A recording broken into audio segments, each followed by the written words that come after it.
Never before have two Joels been on the same screen. What's up, Joel?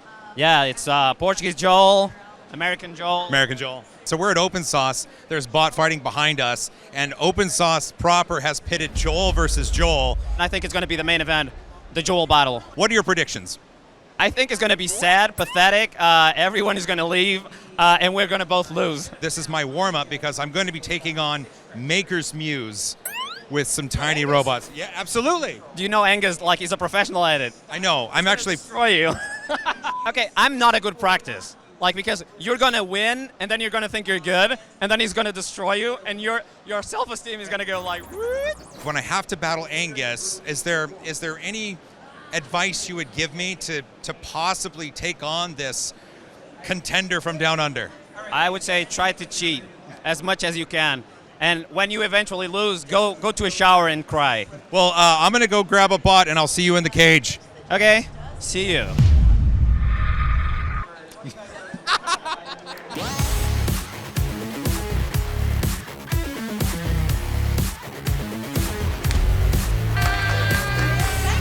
I'm not approaching this with any confidence in success. I'm feeling good. I think I'm going to win because I suck, but he sucks harder, so...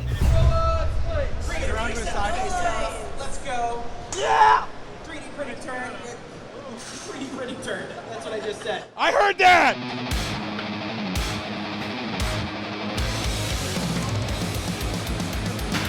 Woo! Whoa! My confidence is high. You lied to me. You're good at this. Get the back wheel. I'm trying. He's quick like a fox. I suck at this.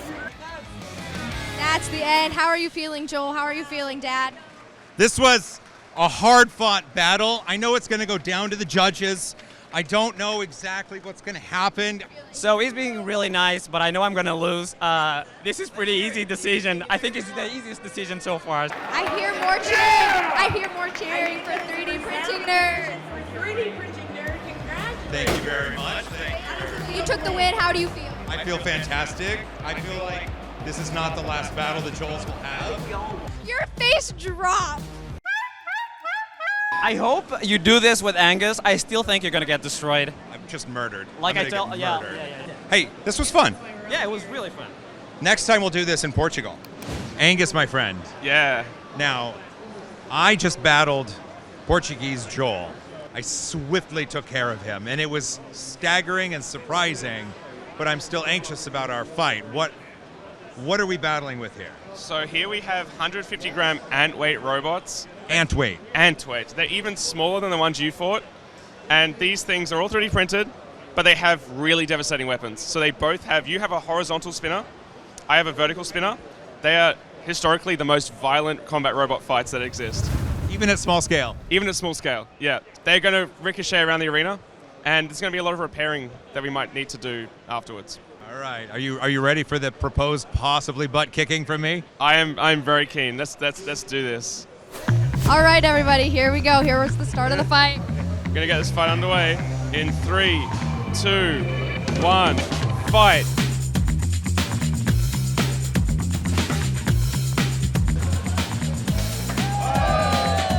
How do you feel about the fight so far, Dad?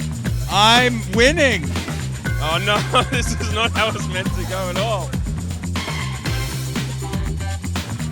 5, 4, 3, 2, 1. Done. Oh, and there he goes, Joel spinning victory.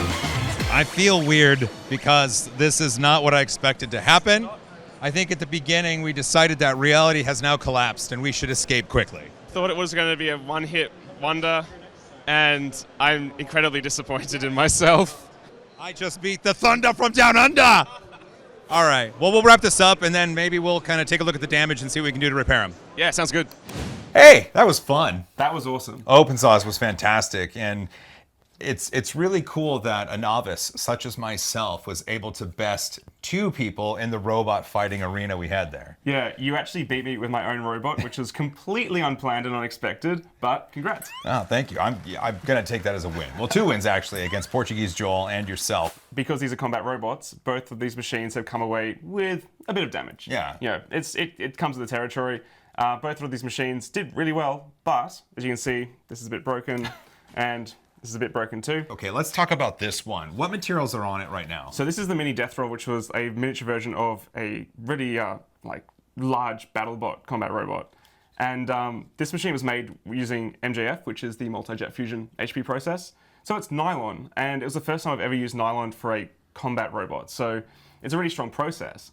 But what we found out in that fight is a little bit brittle sometimes. Where the bolt hole is, it's really thin, and it's actually cracked there. So, and that's actually caused by this robot's own weapon damaging itself. Oh, so that's not damage from like this bot or another bot. This is the forces of this spinning causing it. Exactly. Yeah. Yeah, because these machines are fighting themselves as well. So when this robot, this vertical spinner, hits something, all of that force gets transferred into itself as well. So that's why it's not just the weapon, it's the rest of the bot has to be fortified to absorb that energy of the hit. Exactly, yeah. And it's an interesting balance of like rigidity, because you don't want the weapons, you know, hitting your own frame. That's not great. That doesn't sound great. No, but then you also want a little bit of resilience and toughness, because otherwise you'll get stuff to shatter like that. So this robot here, this is the one that I bested you with, and this is TPU. It is. So, you know, you're talking about what's a really resilient, tough material. Well, TPU, surprisingly enough, is actually really, really good for combat robots, because when the other robots hit it, you can see there's damage there. But if you bounce on the table, it just sort of bounces. So in fights, this will bounce around the arena and be totally fine. The TPU is absorbing some of that energy from the hit, but also because of the way TPU works, it's not breaking, it's not brittle. No, it'll tear, which it has done, but it won't shatter. Okay. So it's really good for that, but obviously TPU is flexible. And with this robot and the weapon motor, like I was saying with the other one, you don't want it to be too flexible, otherwise you'll hit yourself. So this design actually has this top plate that actually forms like a backbone for the robot itself. Okay. And I actually printed that out of PLA+. And it turns out that that's actually quite good until it gets a few large impacts, and it tends to crack around this top area. So this is probably the third one I've printed. It often cracks along this middle bit here, or in our fight, it actually cracked where those bolt holes are. Oh, look at that. This one did not sustain any catastrophic damage. This one, though, is this considered catastrophic? Pretty well, because that's essentially removed one whole support side of that weapon. And if you were to be hitting me again on that disc, it could rip the whole thing off. I see. But in terms of materials, I heard you have a Mark Forged 3D printer. Yeah, I have a Mark Forged Mark II. That's actually really interesting because, like you said with this one, the MJF process is a nylon, but it's pure nylon, right? PA11, PA6, something like that? And it's a powder-based process as well. So It's not going to be the same properties as a melted filament. Like a thermopolymer. Thermopolymer, exactly. Yeah. Okay, so then the Mark Forged, so the Mark II prints with onyx, which is a nylon base, but it has that continuous carbon fiber. Okay. So what we could do is actually reprint this part in that onyx with fiber. The carbon fiber might actually provide some added strength along here where the bolts attach. And then as far as this one goes, we have an interesting use case here because this is a backbone. This is a weak part across here if you get enough hits, and it cracks right there, and then you might wet noodle into infinity. So what we could do then is actually use the onyx with the continuous carbon fiber here to provide extra strength along its rigid backbone. Well, absolutely. And that's really interesting because with the continuous carbon fiber, where those bolt holes are breaking, that's just very thin plastic there. But with the fiber, I'd be really interested to see how much more that makes that a more resilient piece to resisting that sort of shear that's happening on this piece. So why don't we fire up the Mark Forged machine and get the parts installed? Let's do it.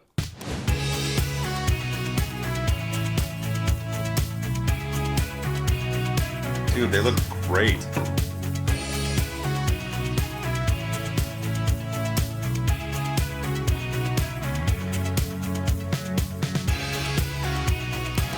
There we go, look at that. Through the magic of television, the assembly process took no time whatsoever, and we have ourselves two ready-to-fight robots once again. So let's go forward with this one first and talk about the parts on here. This is the Mark Forged part, correct? That is, yeah. So that was the part that broke before in the MJF process at the back, where the forces of its own weapon cracked the frame. So we've replaced that with the continuous carbon fiber and the nylon, which hopefully should absorb more of the impact when it hits stuff. And it broke back here, which means hopefully that with that continuous carbon fiber, maybe it'll add some strength right around where this hole is for the screw. Exactly, yeah. So like, because you're putting a screw through the part, you're introducing a stress point. And with that, continuous carbon fiber like strand, it should make that stress point able to withstand the impacts a lot better. Sweet. All right, well, I wish you luck with this one. Yeah. Now my favorite. This Pancake, yeah. Pancake's pretty good. Look at that. It has a really nice, stiff upper back, I suppose. Top part. Like, that's legit right there. It actually feels a lot stiffer as well. It's as soon as you insert this piece into the frame, the TPU really stiffens up in the places you need it to be strong, but then the frame's still got the flexibility. And with this part, we did the perimeters of the continuous carbon fiber, which I'm hoping will make this part not crack. So before the PLA Plus was just shattering where the bend forces were. So the robot was hitting something and it was just not able to withstand that. Oh, because the weapon motor is attached right here. And so there's all of this force being applied to essentially this part. Exactly, yeah. So because that top part, this backbone of the robot essentially, was taking all of that force, it was just shattering. But because we've got the strength of the nylon, but then we've got the stiffness of the continuous carbon fiber around that, now it should be a lot more rigid and able to withstand those impacts a lot better. Oh, that's cool. Well, yeah. I mean, these robots are ready to fight. What do we do next? So these machines fight in a specially designed arena, and this isn't quite the right environment for that. What? But what we can do is we can use your studio as a test box. We just leave the room, set up some stuff, and see what these machines can do in a little test. So we get to break stuff? We can break stuff. Let's break stuff. Let's break stuff.